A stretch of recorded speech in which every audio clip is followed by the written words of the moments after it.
حضرت علی کے بارے حضور نے فرمایا کہ علی تیری مثال حضرت عیسیٰ کی ہے. ان کی وجہ سے دو گروہ برباد ہو گئے تھے, تیری وجہ سے بھی دو گروہ برباد ہوں گے, ایک محبت کر کے ایک بغض رکھ کے. جنہوں نے حضرت عیسیٰ علیہ السلام کے ساتھ بغض رکھا وہ یہودی تھے کہ آپ کی والدہ پر برائی کی توبت لگائی اور آپ کے قتل کے منصوبے بنائے, وہ بھی برباد ہو گیا. اور جنہوں نے محبت کی حد سے بڑھ کر وہ عیسائی تھے کہ محبت میں آ کے حضرت عیسیٰ کو اللہ کا بیٹا کہہ دیا, جو وہ نہیں تھے وہ کہہ دیا, دونوں برباد ہو گئے. بچے کون؟ جنہوں نے آپ کو اللہ کا بندہ اللہ کا رسول مانا. پر میں تیری مثال بھی ایسی ہے, کچھ محبت کر کے برباد ہوں گے اور کچھ بغض رکھ کے برباد ہوں گے. حدیث میں نے سنا دی اور ضمیر کی عدالت میں خود ہی فیصلہ کریں. ایک عدالت حشر کو لگے گی, ایک ابھی لگا لیں. سوچیں علی کے بارے کہیں دل میں بغض تو نہیں؟ اگر بغض ہے تو پھر توبہ کرتے ہوئے دیر نہ کریں, کیونکہ میرے حضور نے فرمایا یا علی حبو کا ایمانن و بغضو کا نفاق. علی تیری محبت کا نام ایمان ہے اور تیرے بغض کا نام نفاق ہے. اور اگر علی کی محبت ہے, اللہ کا شکر ہے ہر دل کے اندر ہم میں سے علی کی محبت موجود ہے. لیکن پھر ہم نے دیکھنا ہے کہیں علی کی محبت اس حد تک تو نہیں بڑھ گئی کہ علی کی محبت میں آ کر ابو بکر کی محبت کا انکار تو نہیں کرتے.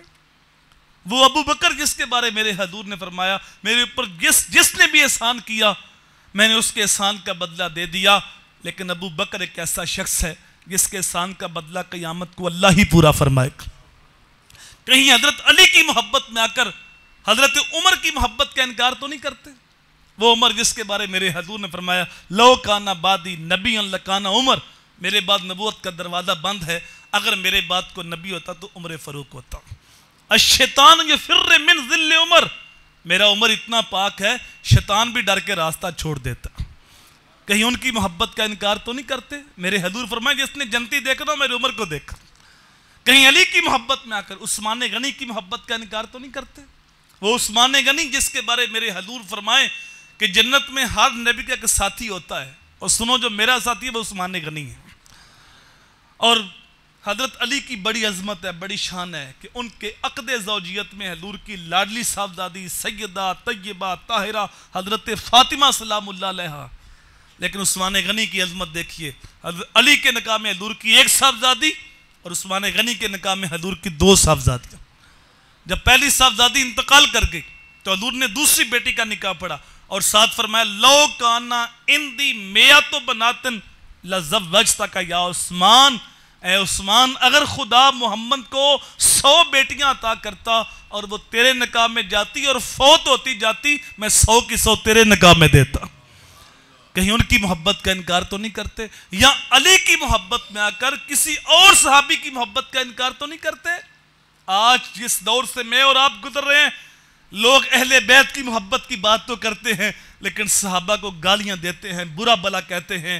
میرے حضور نے فرمایا جب کسی بندے کو دیکھو کہ وہ میرے صحابہ کو برا بلا کہہ رہا ہے تو اس کو کہہ دو لعنت اللہ علی شرکم, تیرے شر پہ اللہ کی لعنت ہے. ہمارا عقیدہ بڑا سچا بڑا واضح ہے, ہم صحابہ کے بھی نوکر ہیں, اہل بیت کے بھی نوکر. اہل بیت نبی کے گھر والے ہیں, صحابہ نبی کے در والے ہیں. ہم گھر والوں کی عظمت کو بھی سلام کرتے ہیں, در والوں کی عظمت کو بھی سلام کرتے ہیں.